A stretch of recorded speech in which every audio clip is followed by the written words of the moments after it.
Good evening and welcome back to Twin State Sports. I'm Zach Seminar. If there was any doubt at all that the Mississippi State women's basketball team had earned their top 5 ranking, there aren't any questions that remain after Sunday. Bulldogs powered right by 6th-ranked Lady Volunteers of Tennessee. I messed that up, didn't I?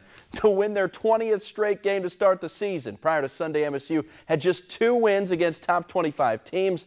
Bulldogs held serve for much of Sunday afternoon's road game before suffocating Tennessee in the final period by allowing Big Orange to score just 8 points. Now, Victoria Vivians scored 24 in the win for the Bulldogs, who matched a program record 20 straight wins to start a season. The win helped move MSU up to the 2nd ranked in the latest AP poll.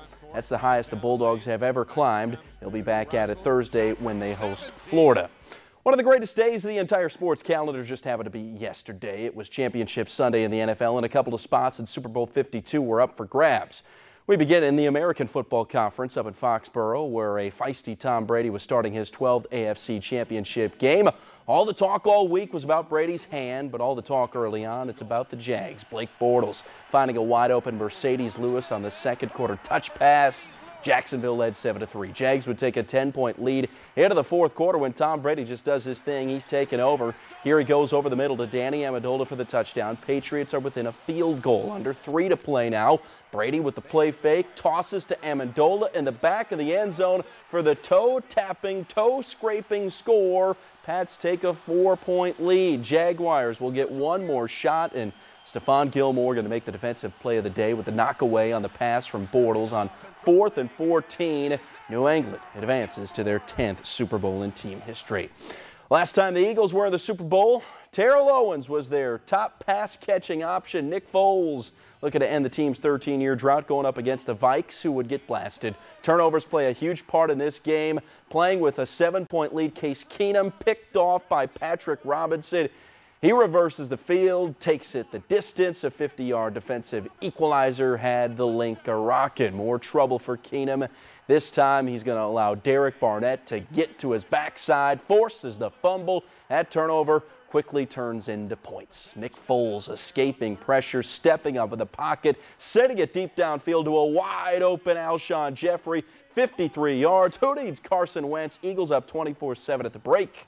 They go on to tear apart Minnesota 38-7, advancing to their 3rd ever Super Bowl. Meanwhile, it was business as usual for the rest of the league. Mike Vrabel hired to be the new head coach of the Tennessee Titans.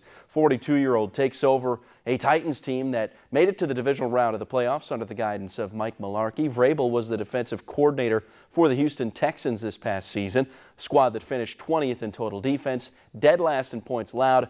But they did lose All-Pro defensive end J.J. Watt to injury, and it appears as if the Arizona Cardinals have also found their next head coach. The team said the former Carolina Panthers defensive coordinator Steve Wilks has agreed to a 4-year contract with a team option for a 5th year. 48-year-old has just finished his first season as the Panthers coordinator, leading the league's 11th-ranked scoring defense. Wilks takes over for Bruce Arians, who resigned/retired at the conclusion of this past season. It'd be interesting to see how Wilkes does. Yeah. I think they'll have a good defense. And I did want to note also for NASCAR fans out there, Danica Patrick running the Danica Double. Doesn't have an Indy ride yet, but she secured one for the Daytona 500 with Premium Sports. She'll pilot the 7 car. Of course, we're also familiar with Robbie Gordon running that car and Regan Smith. So that one's a good car at Daytona. Yeah. We'll see what she can do. Her fans going to be excited to see that. Yeah. Thanks. And if she wins it, Mark, stop right there. She will not win it. Let's go to break. All right.